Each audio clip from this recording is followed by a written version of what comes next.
السلام عليكم ورحمة الله وبركاته. ازيكم عاملين ايه؟ لو مهتم بجديد ومفيد في عالم التطبيقات اشترك في القناة وفعل زر الجرس عشان يوصلك كل ما هو جديد ومفيد في عالم التطبيقات. في القناة عندي هقدر اعرفك التطبيقات الحديثة اللي بتسهل عليك حياتك اليومية والتطبيقات الفيك وكمان التطبيقات الهاكر. النهارده ان شاء الله مع شرح تطبيق جديد هو اسمه F1 Rockets VPN Fast. التطبيق ده مساحته 33 ميجا، محمله اكتر من 500 الف شخص. التطبيق ده من ضمن تطبيقات ال VPN. تطبيقات ال VPN دي اللي بيكون الغرض منها ان انت تفتح مواقع محظورة في بلدك، تقدر تحمل تطبيقات محظورة في بلدك، مواقع زي المواقع الاقتصادية التثقيفية، المواقع الرياضية، المواقع الاقتصادية. اي تطبيق حابب ان انت تحمله ومحظور في البلد بتاعتك تقدر تحمله وتستمتع بالمميزات بتاعته. زي مثلا تطبيقات التواصل الاجتماعي اللي بتكون محظورة في دولة زي الصين. فانت لو انت مسافر مثلا دولة زي الصين وحابب ان انت تفتح مواقع التواصل الاجتماعي مش هتقدر تفتحها غير بتطبيقات الفي بي ان. كمان بتقدر تستمتع بسرعة انترنت عالية، العاب اونلاين برضو بسرعة عالية.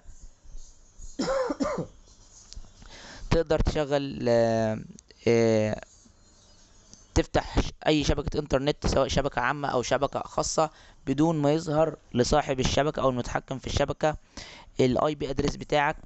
بتقدر ان انت محدش يقدر يعرف اللوكيشن بتاعك، لان الفي بي ان ده بيخليك كانك فاتح من مكان غير المكان الاصلي او المكان الحقيقي اللي انت فيه. يعني ممكن يخليك كانك فاتح من مصر وانت قاعد في السعوديه، او يخليك فاتح من امريكا وانت قاعد في الصين، او يخليك فاتح من روسيا وانت قاعد في كوريا، وهكذا حاجات زي كده.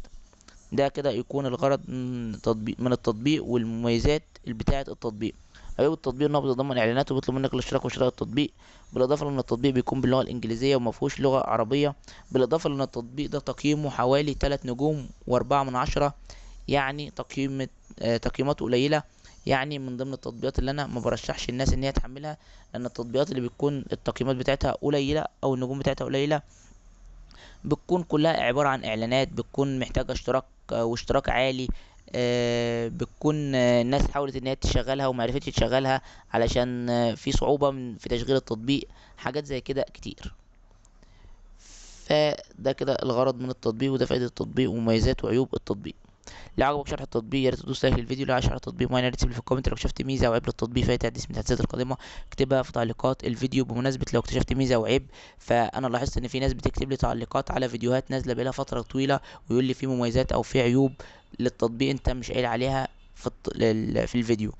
لان ببساطه لما باش نزل الفيديو بيكون نازل في الوقت بتاعه، اللي هو لو انت شاهدت في الفيديو في وقت نزوله او بعدها باسبوع او اسبوعين او شهر هتلاقي كل المميزات والعيوب اللي انا قايلها هي اللي موجوده في التطبيق حقيقيه. انما لو شاهدت الفيديو بعدها بعد نزوله مثلا بحوالي 6 شهور 7 شهور 8 شهور سنه كده، اكيد هتلاقي فيه اختلاف، لان دي تطبيقات يعني بينزل لها تحديثات مستمريه. فلو انت حابب او لو انت حابب تنزل تطبيق معين وشفت له مراجعه وحابب ان انت تعرف المميزات والعيوب بتاعه التطبيق ده الحديثه ايه، يعني انت شاهدت الفيديو والفيديو ده ظهر لك ان هو نازل من 7 شهور من 8 شهور من سنه، اكتب لي في تعليقات الفيديو قول لي اشرح لي التطبيق ده من الاول تاني وعرفني العيوب والمميزات الجديده اللي نزلت على التطبيق، او راسلني على اكونت الفيسبوك باسم مراجع برامج وقول لي اشرح لي التطبيق وعرف لي التطبيق بيشتغل ازاي.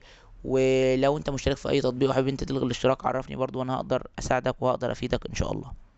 بس كده، شكرا، سلام عليكم.